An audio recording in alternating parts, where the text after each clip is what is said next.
다음은 벤치 테스트를 진행해 보겠습니다. 먼저 CPU 성능을 보기 위해 시네벤치 테스트를 진행해 봤습니다. 그 결과 멀티코어 4114점, 싱글코어 489점이 나왔는데요. 인텔 i7 9750H 기준 멀티코어 약 2500점, 싱글코어 441점인 걸 감안하면 정말 놀라운 수치네요. 아참, 테스트해본 김에 영상 초반에 설명드렸던 라이젠 R7 4800H와 R7 4800HS의 성능 차이가 있는지 검색해봤습니다. 시네벤치 테스트 조회 결과를 찾아봤는데 여기 기록상으로는 TDP가 45W인 4800H와 TDP가 35W인 4800HS가 동일한 점수인 것으로 확인됩니다.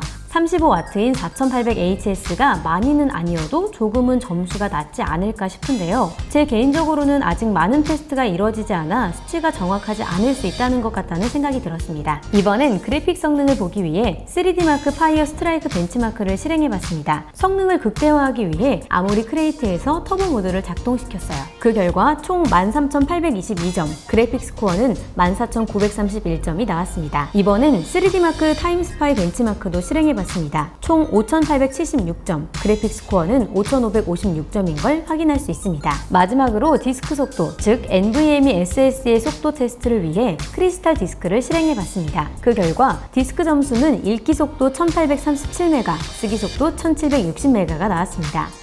그런데 예상보다 디스크 속도가 안 나와서 장착되어 있는 SSD를 좀 더 디테일하게 봤습니다. 인텔의 QLC SSD인 660P가 들어가 있네요. 이 QLC 타입의 SSD는 TLC가 장착된 제품들에 비해서 좀 떨어지는 SSD예요. 간략하게 설명드리자면요. TLC는 트리플 레벨 셀의 약자로 빠른 속도와 SSD의 수명이 긴 게 장점이에요. QLC는 쿼드 레벨 셀의 약자로 용량에 비해서 저렴한 가격이 장점인 SSD예요. 보통 중저가형 노트북들에 주로 탑재되는 편이긴 합니다. 게이밍 노트북은 아니지만 얼마 전 소개해드렸던 XPS 139300이 읽기 속도 3119MB, 쓰기 속도 2706MB가 나왔던 것과 비교해보면 읽기 쓰기 속도가 떨어지는 SSD가 장착되어 있어요. CPU, 그래픽, 외관 모두 훌륭한 제품인데 SSD 속도가 좀 아쉽네요. 이 정도 사양이면 실제로 게임에서 어떤 성능을 발휘하는지 궁금해하실 것 같은데요. 그러면 게임이 얼마나 잘 되는지 확인을 해보도록 하겠습니다. 그 전에 최상의 성능을 내기 위해 아모리 크레이트에서 터보 모드를 선택하고 게임을 구동했습니다. 대신 오버워치도 최상위 옵션을 선택하고 플레이했는데요. 120에서 130 프레임을 유지하고 CPU와 GPU 온도도 79에서 82도를 유지하고 있습니다. 쿨러도 그렇게 크게 돌아가지 않고 있어요. 게임하는 중에 CPU 온도가 82도를 유지한다는 건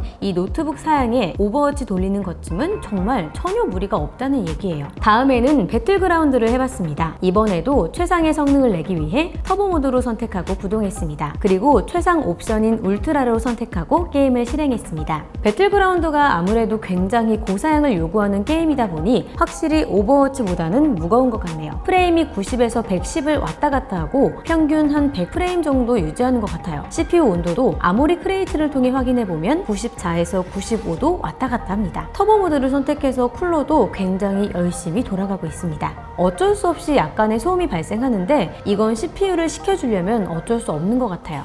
오늘은 ASUS 제피러스 G15를 만나봤습니다. 제가 오늘 시작할 때 요즘 정말 핫한 CPU를 장착한 제품이라고 소개해드렸는데요. CPU만이 아니라 외관, 디스플레이, 성능 모두 핫한 제품이 맞는 것 같습니다. 정말 써보고 싶었던 노트북인데 ASUS에서 장비를 대여해 주셔서 2주 동안 잘 사용해봤습니다. 제가 아는 분이 ASUS 코리아와 관계가 있으셔서 그 지인을 통해 ASUS 쪽에 공짜로 리뷰를 해드리겠다고 노트북을 대여해달라고 부탁을 드렸는데요. 아주 여러 번 통화 끝에 이렇게 잠시나마 대여를 받을 수 있었습니다. 제가 아직 초보 유튜버다 보니 공짜로 해드리겠다고 했는데 잘 안 빌려주시더라고요.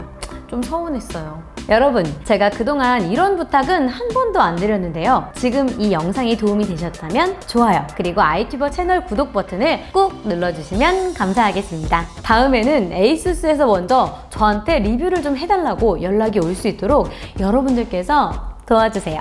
그럼 다음에는 이보다 정말이죠, 더 핫하다고 장담할 수 있는 슬림형 14인치 게이밍 노트북이라는 새로운 플랫폼으로 나타난 ASUS ROG 제피러스 14를 리뷰해 보도록 하겠습니다. 그럼 다음 영상에서 만나요.